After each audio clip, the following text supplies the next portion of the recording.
Minister Gaskin explained that Cabinet has examined the draft legislation to ensure that it is in keeping with the government's policies and priorities, and that the various concerns surrounding the scrap metal industry are addressed.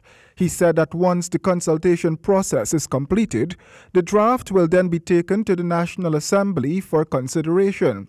The government had put a halt to the scrap metal trade in 2015, then resumed the trade in 2017 for 3 months to allow exporters to ship out their existing stock and ensure that there is no pileup of these materials.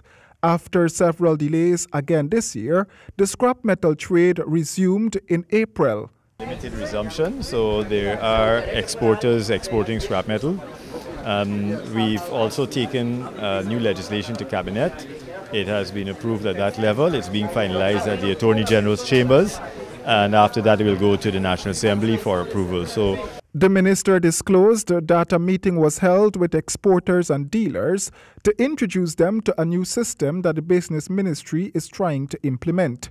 According to him, it is a software system that was specially designed to help the ministry monitor and regulate the trade once it resumes, with a view to create a level playing field for all.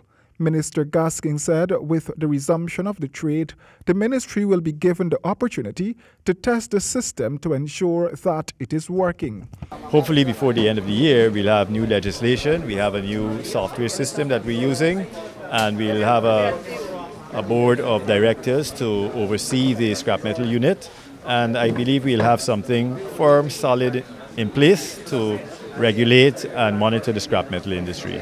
The Ministry of Business, in anticipation of the full resumption of the scrap metal trade, is seeking to streamline mechanisms with respect to the trade and licensing. The ministry also met with key stakeholders to discuss proposed changes to the operations of the industry. The scrap metal trade was suspended in June 2015 following a forensic audit of the scrap metal unit, which monitors the trade. Several issues were found with the trade, including the purchase of stolen metal, particularly the high-priced copper, by some operators. Royden James, HGP Nightly News.